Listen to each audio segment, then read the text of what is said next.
बिस्मिल्लाहिर्रहमानिर्रहीम। अस्सलाम वालेकुम स्टूडेंट्स।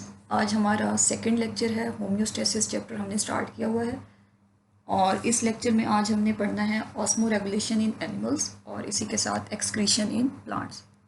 तो फर्स्ट हम देख लेते हैं कि osmo regulation in animals. Osmo regulation, जैसे कि हमने प्रीवियस लेक्चर में भी इसकी बात की थी कि दो तरह के रेगुलेशंस एनिमल्स मोस्टली करते हैं, जिसमें फर्स्ट ऑस्मो रेगुलेशन और दूसरा थर्मो रेगुलेशन। ऑस्मो रेगुलेशन में हमने कहा था कि सॉल्यूट्स जिसमें साल्ट्स हो सकते हैं, साल्ट्स और वाटर की जो कंसंट्रेशन है उसको जब ये रेगुलेट करते हैं अपनी इंटरनल जो एनवायरनमेंट है अपनी बॉडी में, जब साल्ट्स और वाटर की कंसंट्रेशन को जब ये रेगुलेट करते हैं, मेंटेन करते हैं, तो इसे ऑस्मो रेगुलेशन कहा जाता है। अब एनिमल्स जो हैं वो दो तरह के होते हैं, कुछ होते हैं ऑस्मो कन्फॉर्मर्स और कुछ होते हैं ऑस्मो रेगुलेटर्स। ऑस्मो कन्फॉर्मर्स वो एनिमल्स होते हैं जिनको रेगुलेट करने की ज़रूरत नहीं पड़ती, इन्हें अपने ऑस्मोटिक स्टेट को, साल्ट्स और वाटर की कंसंट्रेशन को अपनी बॉडी के अंदर रेगुलेट करने की ज़रूरत नहीं होती, क्योंकि ये जिस एनवायरनमेंट में रहते हैं, जितनी कंसंट्रेशन साल्ट्स और वाटर की इनकी एनवायरनमेंट में होती है वही कंसंट्रेशन इनकी बॉडी के अंदर होती है। आइसोटोनिक होते हैं, सेम कंसंट्रेशन रखते हैं, जैसे कि एनवायरनमेंट में है वैसे ही इनकी बॉडी में होती है, तो इनको रेगुलेशन की ज़रूरत नहीं होती। दूसरे जो एनिमल्स हैं वो हैं ऑस्मो रेगुलेटर्स। जैसा कि नाम से है कि ये रेगुलेट करते हैं अपने बॉडी के अंदर जो साल्ट्स और वाटर की जो इनकी स्पेसिफिक जो कंसंट्रेशन होती है उसको अपने बॉडी में रिटेन रखते हैं या रेगुलेट करते हैं, जिसके डिफरेंट मैकेनिज्म्स इनमें होते हैं। तो ये आपकी बुक में ऑस्मो रेगुलेशन इन एनिमल्स दिया हुआ है, वहाँ से हम देख लेते हैं कि animal cells require more critical balance of water and solutes in the body as they can not survive a net water gain और लॉस। कि एनिमल सेल्स में प्लांट्स की निस्बत ज़्यादा क्रिटिकल बैलेंस जो है वो वाटर और सॉल्यूट्स का होता है, क्योंकि इनके सेल्स के अंदर मुसलसल वाटर जो है वो एंटर होता रहता है और सेल्स के बाहर भी जाता रहता है। Water continuously leaves and enters the cells, however the quantity of the water and the solutes is kept in balance. कि बॉडी सेल्स में मुसलसल जो है ये अमल रहता है कि उसके सेल्स के अंदर वाटर एंटर भी हो रहा है, वहाँ से लीव भी कर रहा है, बाहर भी जा रहा है, लेकिन फिर देखा ये जाता है कि उनके सेल्स में फिर भी वाटर और सॉल्यूट्स की जो कंसंट्रेशन है वो बैलेंस में रहती है, वो मेंटेन रहती है। There are two approaches in maintaining this balance. अब उसमें दो तरह की कैटेगरीज जैसे हमने बात की थी कि ऑस्मो कन्फॉर्मर्स और ऑस्मो रेगुलेटर्स हो सकते हैं। तो फर्स्ट जो है कि animal body fluids are kept isotonic to the external environment even for marine salt water. कि ऐसे एनिमल्स ये होते हैं जो कि अपने अंदर बॉडी के अंदर जो फ्लूइड है उसको आइसोटोनिक रखते हैं बाहर के एनवायरनमेंट से, एक्सटर्नल एनवायरनमेंट के साथ। एक्सटर्नल एनवायरनमेंट में जितने साल्ट्स हैं वो उसकी बॉडी के अंदर आ रहे हैं और वो बिल्कुल वैसे उतनी कंसनट्रेशन में जैसे कि बाहर के एनवायरनमेंट में है, आइसोटोनिक है, चाहे वो मेराइन एनवायरनमेंट में रह रहे हैं या फ्रेश वाटर में रह रहे हैं, आइसोटोनिक हो जाते हैं, अपनी बाहर वाली एनवायरनमेंट के मुताबिक रहते हैं। These animals thus do not require actively to adjust their internal osmotic state, so are known as osmoconformers. तो ये वो एनिमल्स हो गए कि जिनको अपने बॉडी के अंदर की ऑस्मोटिक स्टेट को मेंटेन करने की ज़रूरत नहीं है, उसको एडजस्ट करने की ज़रूरत नहीं है। जितनी कंसंट्रेशन बाहर के एनवायरनमेंट में होती है वैसी ही इनकी बॉडी के अंदर होती है, तो ये ऑस्मोकन्फॉर्मर्स कहलाते हैं कि इनको रेगुलेशन की ज़रूरत नहीं है। दूसरी जो कैटेगरी ऑस्मो रेगुलेटर्स की है उसमें यह है कि the animals whose body fluid concentrations differ noticeably the outside environment actively regulate to discharge excess water in hypotonic and excrete salts in hypertonic conditions, therefore are called as osmoregulators। तो ये वो जानदार जो कि अपने सॉल्यूट और water की concentration को अपनी बॉडी में मेंटेन रखते हैं, जितनी उनकी बॉडी की में सॉल्यूट्स की कंसंट्रेशन है उसको बरकरार रखते हैं, रेगुलेट रखते हैं, तो ये ऑस्मो रेगुलेटर्स होते हैं। अगर ये हाइपोटोनिक एनवायरनमेंट में रह रहे हैं, मतलब एक ऐसी हाइपो मीन्स लेस, एक ऐसी एनवायरनमेंट में रह रहे हैं जिसमें सॉल्यूट्स कम हैं और वाटर ज़्यादा है, तो उसमें ये हो सकता है कि वाटर जब उनके एनवायरनमेंट में ज़्यादा है तो ज़्यादा से कम की तरफ मूव करेगा, उस एनिमल की बॉडी के अंदर मूव करेगा। तो उनको क्या चाहिए रेगुलेशन के लिए कि उन्होंने तो अपने अंदर जो वाटर की कंसंट्रेशन है मेंटेन रखनी है, उससे ज़्यादा नहीं होने देना, तो वो उसको रिमूव करते रहते हैं, डिस्चार्ज करते रहते हैं एक्सेसिव वाटर को। और ऐसे जानदार जो कि हाइपरटोनिक कंडीशंस में रहते हैं उनमें क्या है कि हाइपरटोनिक मीन्स एक ऐसी एनवायरनमेंट जिसमें सॉल्यूट्स की कंसंट्रेशन ज़्यादा है, वाटर कम है। तो मतलब अगर एनवायरनमेंट में सॉल्यूट्स या साल्ट्स ज़्यादा हैं तो ज़्यादा से कम की तरफ मूव करेंगे एनिमल बॉडी के अंदर जो है वो ज़्यादा साल्ट्स जाना शुरू कर देंगे। अब उस बॉडी को तो उसके जो साल्ट्स की कंसनट्रेशन है उसने उसको मेंटेन करना है, उतना ही रखना है, उससे ज़्यादा नहीं होने देना। तो ऐसी एनवायरनमेंट में जो रहते हैं ऑर्गेनिज्म, उनको ज़रूरत होती है कि वो अपने एक्सेस जो साल्ट्स हैं उनको रिमूव करें। तो हाइपरटोनिक एनवायरनमेंट में ये रेगुलेशन इस तरह करते हैं कि एक्सेस जो साल्ट्स होते हैं उसको एक्सक्रीट करते हैं, और हाइपोटोनिक एनवायरनमेंट में रहने वाले जो जानदार होते हैं उनको ये ज़रूरत होती है कि वो जो एक्सेस वाटर है उसको ये डिस्चार्ज करते हैं। तो ये 2 पॉइंट्स आप जहन में रखें कि हाइपोटोनिक एनवायरनमेंट में रहने वाले जानदारों को एक्सेस वाटर रिमूव करने की ज़रूरत होती है ताकि अपनी इंटरनल ऑस्मोटिक कंडीशन को रेगुलेट कर सकें। और इसी तरह से हाइपरटोनिक एनवायरनमेंट में रहने वाले जानदारों को जो एक्सेस साल्ट्स होते हैं उनको एक्सक्रीट करने की ज़रूरत होती है।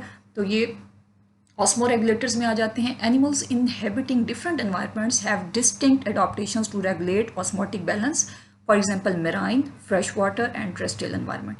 तो डिफरेंट एनवायरनमेंट्स होती हैं जिसमें जानदार रहते हैं। मेराइन एनवायरनमेंट हो सकती है, फ्रेश वाटर हो सकती है, और टेरेस्ट्रियल एनवायरनमेंट हो सकती है।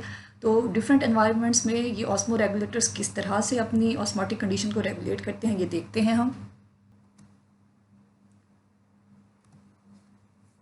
तो osmo regulation in different environments, जैसे हमने बात की कि डिफरेंट एनवायरनमेंट्स में ऑस्मो रेगुलेशन के मैकेनिज्म्स भी डिफरेंट हैं।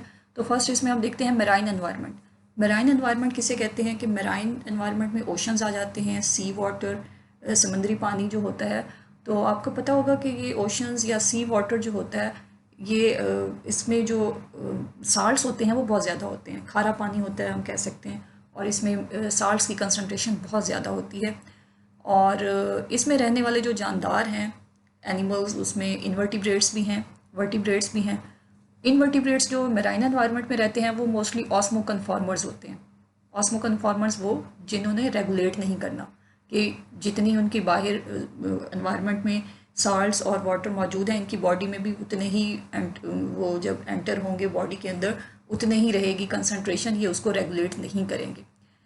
जबकि जो वर्टिब्रेट्स हैं, वर्टिब्रेट्स में जो हैग फिशेज़ हैं वो आइसोटोनिक हैं, कि जितनी बाहर के एनवायरनमेंट में साल्ट्स और वाटर हैं इनकी बॉडी में भी उतने ही रहते हैं, ये भी उसको रेगुलेट नहीं करते। जबकि जो कार्टिलेजनस फिशेज़ हैं और बोनी फिशेज़ हैं ये क्या करते हैं कि ये रेगुलेट करते हैं अपनी इंटरनल ऑस्मोटिक कंडीशन को। जो कार्टिलेजनस फिशेज़ हैं दे maintain the lower internal salt concentration, कि ये अपनी बॉडी के अंदर, इनकी बॉडी के अंदर साल्ट्स की कंसनट्रेशन कम होती है बाहर की एनवायरनमेंट की निस्बत, क्योंकि मेराइन एनवायरनमेंट है तो मेराइन एनवायरनमेंट में साल्ट्स बहुत ज़्यादा हैं। जबकि कार्टिलेजनस फिशेज़ जो हैं इनकी बॉडी में साल्ट्स कम हैं, और इन्होंने उस कंसनट्रेशन को रेगुलेट भी करना है कि अपने साल्ट्स की कंसनट्रेशन इंटरनल बॉडी में जो साल्ट्स की कंसनट्रेशन है उसको लो ही रखना है, उससे ज़्यादा नहीं होने देना। लेकिन जब ये उस एनवायरनमेंट में रह रहे हैं तो पॉसिबिलिटी यही है कि पैसिव तरीके से बाहर से, क्योंकि साल्ट्स ज़्यादा हैं तो कम की तरफ आएंगे, इनकी बॉडी के अंदर एंटर होंगे। तो जब इनकी बॉडी के अंदर एंटर होंगे तो ये रेगुलेशन के ज़रिए, ऑस्मो रेगुलेशन के ज़रिए उन एक्सेसिव साल्ट्स को रिमूव करते रहेंगे ताकि ये उसकी कंसनट्रेशन को अपने लो कर सकें और मेंटेन कर सकें। इसी तरह से जो बोनी फिशेज़ हैं ये भी मेंटेन करती हैं अपने हाइपोटोनिक बॉडी फ्लूइड्स को। मतलब हाइपोटोनिक मीन्स कि इनके बॉडी फ्लूइड जो है वो हाइपोटोनिक है, उसमें लेस सॉल्यूट्स हैं, साल्ट्स उनमें कम हैं एनवायरनमेंट की निस्बत। तो ये भी अपने बॉडी से एक्सेसिव जो साल्ट्स हैं उनको रिमूव करते रहेंगे। तो ये बुक में से भी हम देख लेते हैं कि किस तरह से osmoregulation in different environments में। फर्स्ट एनवायरनमेंट जो मेराइन एनवायरनमेंट है उसमें most marine invertebrates are osmoconformers, कि जो इनवर्टिब्रेट्स हैं वो ज़्यादातर ऑस्मो कन्फॉर्मर्स हैं, वो रेगुलेशन नहीं करते। Among the vertebrates hag fishes are isotonic with the surrounding sea water. जबकि जो वर्टिब्रेट्स हैं जिनमें वो एनिमल्स जिनमें वर्टिब्रल कॉलम पाया जाता है उन्हें वर्टिब्रेट्स कहते हैं।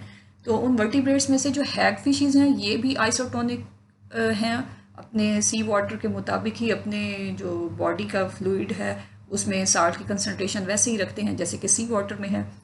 जबकि जो कार्टिलेजनस और बोनी फिशेज़ हैं इनका हमने कहा था कि ये ऑस्मो रेगुलेटर्स हैं और ये रेगुलेट करते हैं, मेंटेन करते हैं अपने इंटरनल साल्ट कंसनट्रेशन को। Most cartilaginous fishes maintain lower internal salt concentration than that of seas water. Their kidneys for osmoregulation excrete salts through gills and also possess salt excreting organs such as rectal glands. तो ये क्या करते हैं, cartilaginous fishes की बात हो रही है कि इन्होंने अपने बॉडी के अंदर कम साल्ट्स को रिटेन रखना है। जब ये ज़्यादा साल्ट्स इनकी बॉडी के अंदर जब दाखिल होंगे बाहर की एनवायरनमेंट से, तो ये क्या करेंगे कि ऑस्मो रेगुलेशन इस तरह से करेंगे कि जो एक्सेसिव साल्ट्स हैं उनको गिल्स के ज़रिए रिमूव करते रहेंगे, एक्सक्रीट करते रहेंगे। और फिर ये कि इनमें कुछ स्पेसिफिक ऑर्गन्स होते हैं जो कि साल्ट एक्सक्रीटिंग ऑर्गन्स होते हैं, और उनका फंक्शन ही यही है कि बॉडी के अंदर जब साल्ट्स की कंसनट्रेशन ज़्यादा होने लगे तो ये उन साल्ट्स को रिमूव करते हैं, और इनको कहा जाता है रेक्टल ग्लैंड्स। रेक्टल ग्लैंड्स जो है ये साल्ट एक्सक्रीटिंग ऑर्गन्स हैं।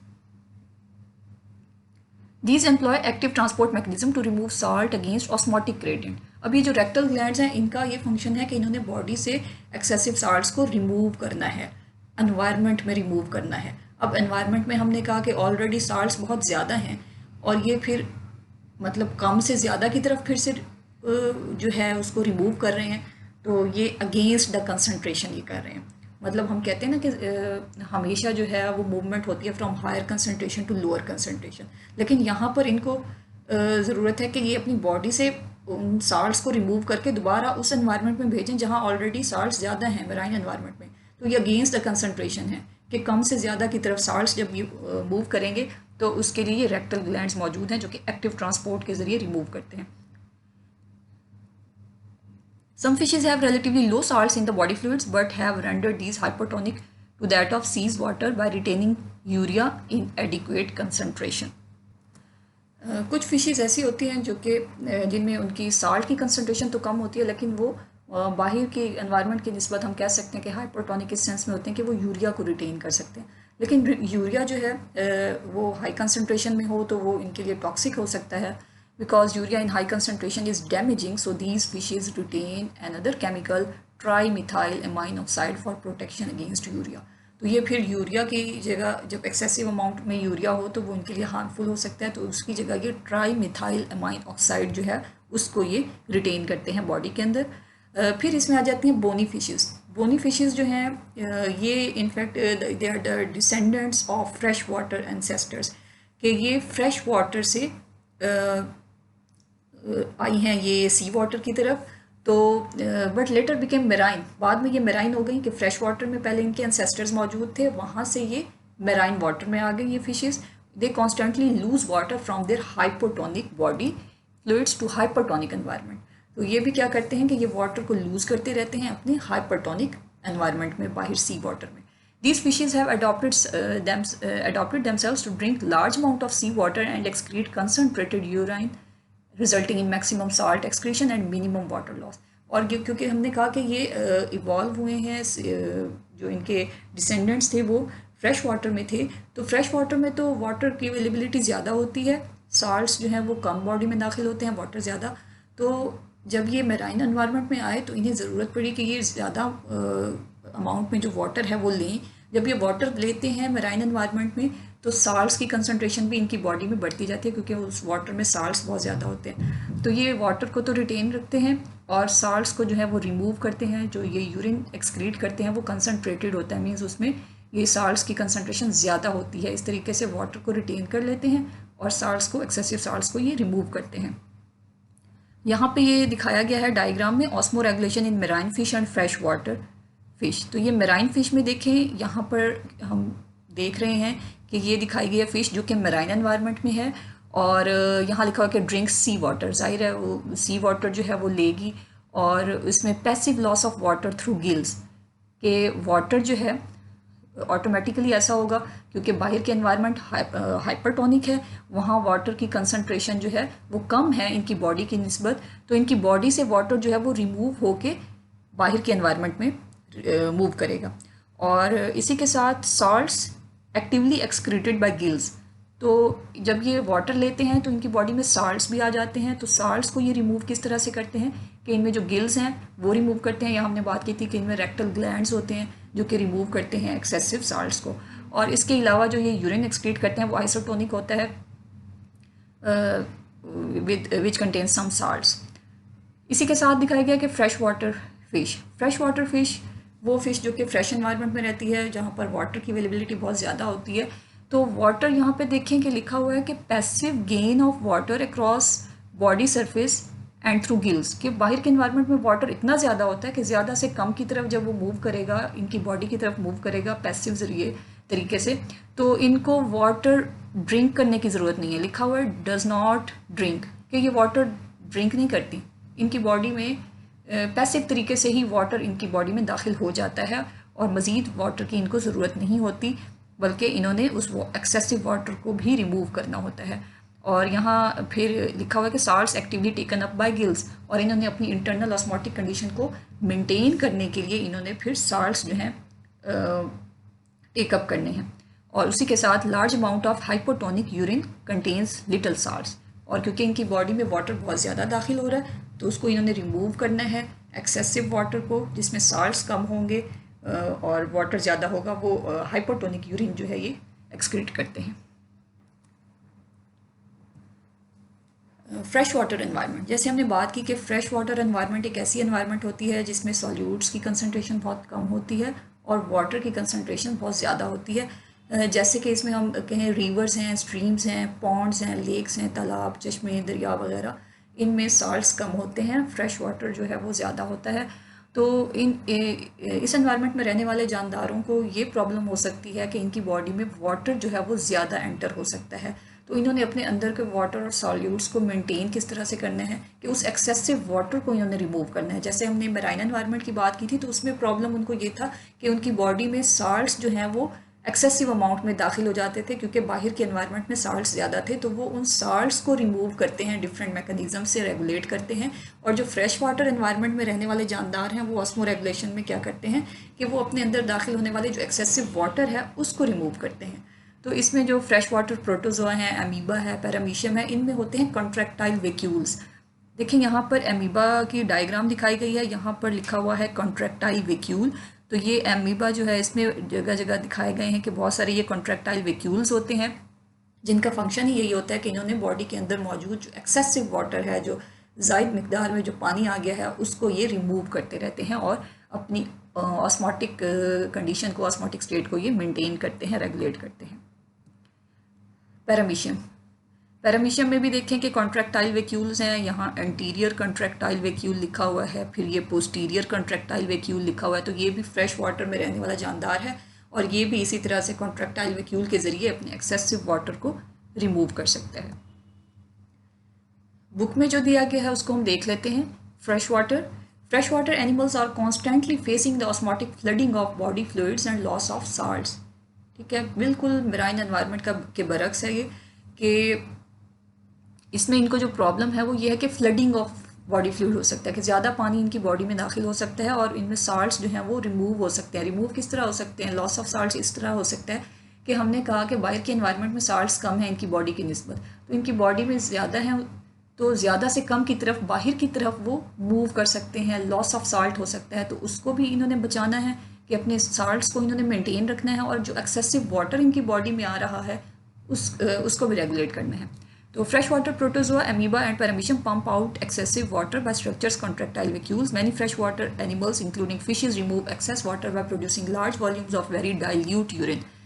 जैसे हमने अभी बात की कि कॉन्ट्रैक्टाइल वैक्यूल्स होते हैं जो कि वाटर को रिमूव करते रहते हैं, उसके अलावा ये क्या करते हैं कि ये जो यूरिन एक्सक्रीट करते हैं वो बहुत डाइल्यूट होता है, जिसमें वाटर ज़्यादा होता है और साल्ट्स कम होते हैं। The loss of salts is compensated by preference of salt containing food and by active uptake of salts by gills and skin. तो इनकी बॉडी से जो साल्ट्स कुछ ना कुछ ज़ाय हो जाते हैं, लॉस ऑफ साल्ट्स हो जाता है, क्योंकि पैसिव तरीके से इनकी बॉडी से साल्ट्स रिमूव हो के एनवायरनमेंट में भी चले जाते हैं। तो उसको ये फिर मेंटेन कैसे करते हैं कि अपनी खुराक के ज़रिए साल्ट कंटेनिंग जो फूड होते हैं वो ये लेते हैं और एक्टिव जो है अपटेक करते हैं साल्ट्स का, कि अगेंस्ट द ग्रेडियंट जो है कम से बाहर के एनवायरनमेंट से साल्ट्स जो हैं वो अपनी बॉडी के अंदर दाखिल करते रहते हैं। फिर इसमें आ जाता है terrestrial environment.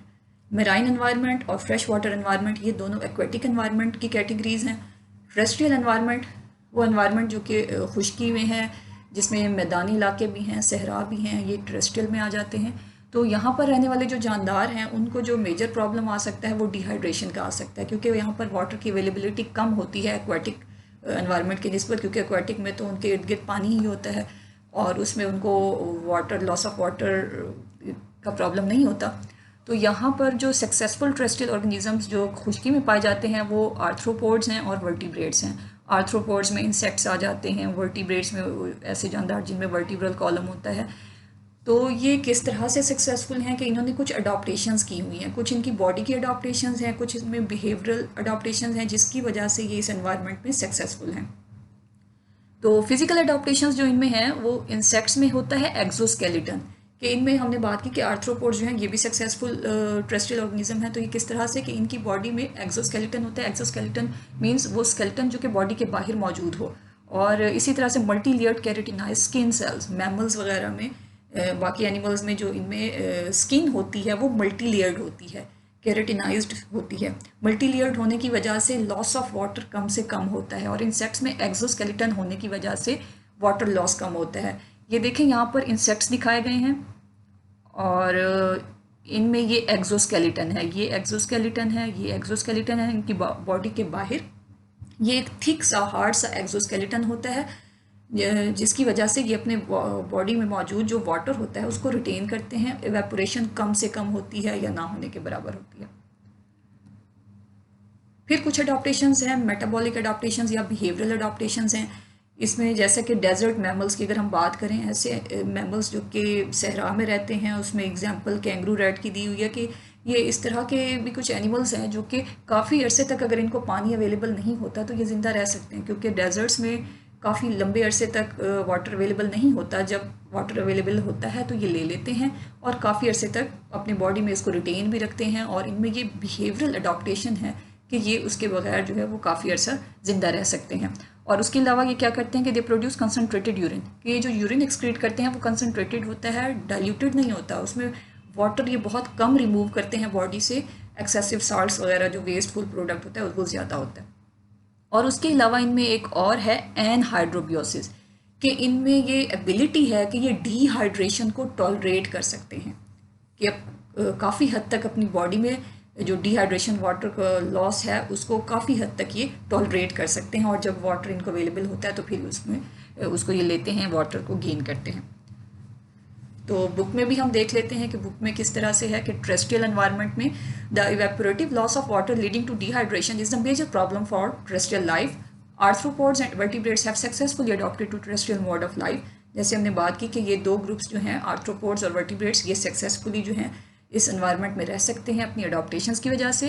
Terrestrial animals are covered by body surface which prevents loss of water as the waxy exoskeletons of insects and multi layered dead keratinised skin cells of most terrestrial vertebrates. जैसे हमने अभी देखा कि insects के ऊपर exoskeleton है, वैक्सी exoskeleton, जिससे वो वाटर को बहुत कम लॉस होने देते हैं। और इसी तरह से मैमल्स में उनकी जो स्किन है वो मल्टी लेयर्ड होती है, जिसकी वजह से इवेपोरेशन कम होती है। Drinking and eating moist foods compensate the loss of water. उसके अलावा ये क्या करते हैं कि ये बहुत ज़्यादा वाटर जो है वो ड्रिंक करते हैं, पानी पीते हैं, लेते हैं। और उसके अलावा ये जो खुराक खाते हैं उसकी मेटाबॉलिज्म से भी वाटर जो है वो रिलीज़ होता है, तो वो अपनी बॉडी के अंदर रिटेन रखते हैं। These animals also have metabolic and behavioural adaptations. Some desert mammals, for example, kangaroo rat, survives without drinking water by feeding on seeds of desert plants containing more carbohydrates, which produce water of metabolism. तो ये कि जो kangaroo rates हैं ये क्या करते हैं कि लंबे अरसे तक सहरा में पानी पिए बगैर ये सर्वाइव कर सकते हैं। और उसके अलावा जो डेजर्ट्स में कुछ प्लांट्स होते हैं उनके सीड्स को ये खाते हैं, और उनके सीड्स में मौजूद जो कार्बोहाइड्रेट्स होते हैं उनकी जब मेटाबॉलिज्म होता है उनका इनकी बॉडी में, तो उससे वाटर रिलीज़ होता है, वो वाटर जो है ये अपनी बॉडी में रिटेन करते हैं। Terrestrial animals produce concentrate urine in their kidneys that reabsorb most filtered water in the process of excretion. और ये कंसनट्रेटेड यूरिन प्रोड्यूस करते हैं कि वाटर उसमें कम होता है और वेस्टफुल प्रोडक्ट्स जो हैं वो ज़्यादा होते हैं। Terrestrial animals can tolerate dehydration and it differs in various animals. This characteristic is known as anhydrobiosis, जो हमने भी बात की कि इनमें ये एबिलिटी होती है कि ये काफ़ी हद तक डिहाइड्रेशन को टॉलरेट कर सकते हैं, बर्दाश्त कर सकते हैं। और ये टर्म जो है इसकी ये करैक्टर जो है इनमें ये एनहाइड्रोबियोसिस कहलाता है। नेक्स्ट हमारा जो टॉपिक है वो है एक्सक्रीशन। एक्सक्रीशन जो है इसको जब हम डिफाइन करते हैं तो it is the elimination of wasteful metabolites mainly of nitrogenous nature and this process is excretion. कि एक्सक्रीशन में होता क्या है कि बॉडी के अंदर जो वेस्ट मौजूद हैं, मेटाबोलाइट्स मौजूद हैं, मेटाबॉलिज्म के नतीजे में जो बनते हैं वो वेस्टफुल प्रोडक्ट्स जब रिमूव होते हैं बॉडी से वो तो ये प्रोसेस एक्सक्रीशन कहलाता है और इसमें ज़्यादातर नाइट्रोजिनस वेस्ट मौजूद होता है। एक्सक्रीशन इन प्लांट्स में किस तरह से एक्सक्रीशन होती है, तो पहले हम देखेंगे कि एक्सक्रीटरी प्रोडक्ट्स इनमें कौन से बनते हैं। जब ये रेस्पिरेशन का प्रोसेस करते हैं तो ये कार्बन डाइऑक्साइड को रिलीज़ करते हैं एज अ वेस्ट प्रोडक्ट, और जब ये फोटोसिंथेसिस करते हैं दिन के टाइम तो ये ऑक्सीजन को रिलीज़ करते हैं एज अ वेस्ट प्रोडक्ट, और वाटर दोनों प्रोसेसेस में जो है वो रिमूव होता है। ऑर्गन्स कौन कौन से होते हैं प्लांट्स में एक्सक्रीशन के, इनमें लीव्स होते हैं मोस्टली। लीव्स इस तरह से कि जब इनमें जो एक्सेसिव जो वेस्ट होता है वो जमा हो जाता है, ज़ख़ीरा होता जाता है लीव्स के अंदर, और फिर ये इनमें जो सीजनल फॉल ऑफ होता है ऑटम में, जो ऑटम लीव्स जो हैं वो गिरते हैं तो वो आप देखते हैं कि वो पेल कलर के येलोइश और ऑरेंज से कलर के ये होते हैं क्यों, और इनमें ये जो कलर येलो सा आता है ये लॉस ऑफ क्लोरोफिल की वजह से नहीं होता। एक तो हम पढ़ते हैं ना कि क्लोरोफिल अगर लीव्स में से ख़त्म हो जाए तो वो येलो हो जाते हैं, तो इनमें ये जो ऑटम लीव्स होते हैं इनमें इनका येलो हो जाना या इनका पेल ऑरेंज सा हो जाना वो इस वजह से होता है कि इनमें जो वेस्टफुल प्रोडक्ट्स होते हैं वो स्टोर होते रहते हैं, और जब बहुत ज़्यादा वेस्ट इनके अंदर स्टोर हो जाता है तो ऑटम में ये लीव्स जो हैं ये फॉल ऑफ हो जाते हैं, गिर जाते हैं, ताकि अपनी बॉडी का जो एक्सेस वेस्ट है वो उसको रिमूव कर सके। इसी वजह से इन लीव्स को एक्सक्रीटोफोर भी कहा जाता है क्योंकि ये एक्सक्रीशन का ज़रिया है। और इसके अलावा एक प्लांट है ब्लूबेल्स, जैसे यहाँ दिखाया गया है, इसे ब्लूबेल कहते हैं, और इसमें जो एक्सक्रीशन होती है वो इस तरह से है कि इनके अंडरग्राउंड ये बल्ब्स होते हैं जो यहाँ दिखाए गए हैं, ये सॉइल के अंदर होते हैं ये बल्ब्स, और ये जो एक्सक्रीशन करते हैं वो इन बल्ब्स के अंदर स्टोर करते रहते हैं उन एक्सक्रीटरी प्रोडक्ट्स को, और ये जो बल्ब्स हैं ये फिर इन्हीं सॉइल में ही ये विदर हो जाते हैं, ये इसी के अंदर ही ख़त्म हो जाते हैं। बुक में देख लेते हैं किस तरह से है excretion in plants. All living things must undergo excretion. It is one of the essential properties of life. In plants, oxygen could be looked upon as a waste product of photosynthesis, carbon dioxide a waste product of respiration, and water as the waste product of both. जैसे हमने बात की कि photosynthesis में oxygen waste product होता है और carbon dioxide जो है वो रेस्पिरेशन में। The mechanism of elimination of these gases are described in the respective chapters. Water is lost through transpiration or just used for maintaining the turgor in the cells. और जो water इनकी body में release होता है इन दोनों mechanisms के ज़रिए, तो वो इनकी बॉडी में डिफरेंट फंक्शंस के लिए सेल को टर्जिड रखने के लिए इस्तेमाल होता है। Plant cells have large vacuoles. These can be used for either storage of useful compounds और the storage of waste substances. और इन सेल्स में हम पढ़ते हैं कि प्लांट सेल्स में जो वैक्यूल्स होते हैं वो साइज़ में बड़े होते हैं, लार्ज साइज़ के होते हैं, और ये वाटर को भी स्टोर करते हैं और उसके साथ कुछ कंपोनेंट्स को, जो कंपाउंड्स हैं उनको भी ये स्टोर करते हैं. वो स्टोरेज कंपाउंड्स जो हैं वो यूज़फुल कंपाउंड्स भी हो सकते हैं, या उसके अलावा जो वेस्ट सब्सटेंसेस हैं वो अगर ज़्यादा हो जाएं तो उनको भी ये टेम्परली जो है उसमें स्टोर करते हैं. दीज में accumulate at the concentrations that lead to crystal formation in the vacuoles. और ये इतनी ज़्यादा उनको कंसनट्रेशन में स्टोर कर सकते हैं कि उससे क्रिस्टल फॉर्मेशन भी स्टार्ट हो सकती है. Plants produce certain waste of inorganic and organic nature which are stored in certain organs.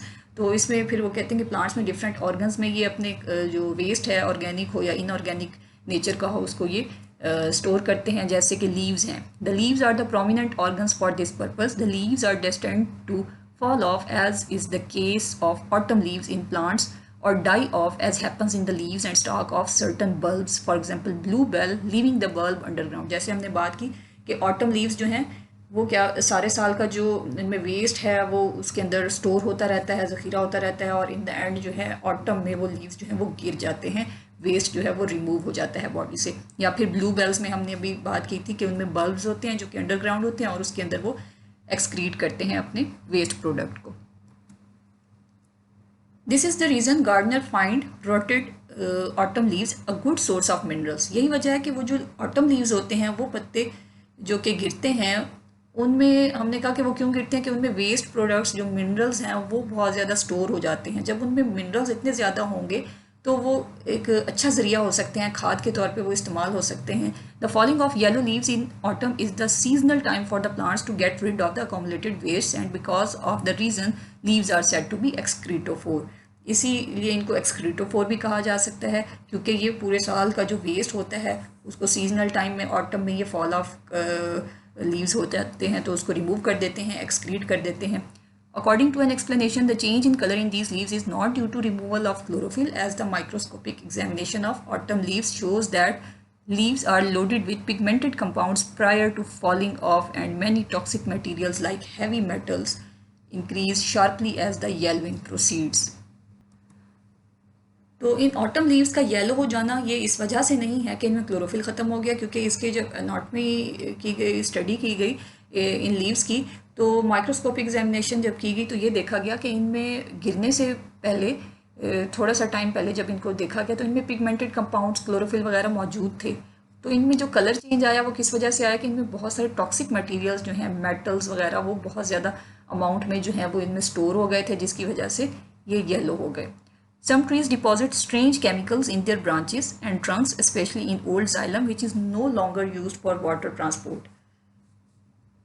कुछ ट्रीज़ जो हैं उनमें ये होता है कि वो अपने एक्सेसिव जो वेस्ट है उसको वो जाइलम में, ओल्ड जाइलम जो होता है कि वो जाइलम का हिस्सा जो सेंट्रल जाइलम है जो अब फंक्शनल नहीं रहा, जो कि डेड हो गया है, उसमें स्टोर करते रहते हैं ये अपने वेस्ट प्रोडक्ट को। इस प्रोसेस को इबोनी भी कहा जाता है। This takes place in ebony which produces very black wood in the centre, जिसकी वजह से हम देखते हैं कि दरख्तों के कटे हुए जो दरख्त होते हैं उनका जो सेंटर होता है दरमियान में देखें तो वुड का कलर बहुत ज़्यादा डार्क होता है। वो इसलिए होता है कि वो जो जाइलम का हिस्सा होता है वो डेड हो गया होता है, और उसमें ये क्या करते हैं कि जो भी वेस्ट होता है उसको उसमें डिपॉजिट करते रहते हैं। These are considered to be waste materials by plant physiologist. तो प्लांट फिजियोलॉजिस्ट ये कहते हैं कि वो जो डार्क कलर है उसका वो वेस्ट मटेरियल के डिपॉजिट होने की वजह से डार्क है। Some plants will actively secrete waste compounds into the soil, occasionally using them as chemical weapons against other competing plants, for example conifers. तो conifers वगैरह में जो है इस तरह से होता है कि ये अपना जो वेस्ट है वो डायरेक्टली जो है सॉइल में भी उसको एक्सक्रीट करते रहते हैं, रिमूव करते रहते हैं।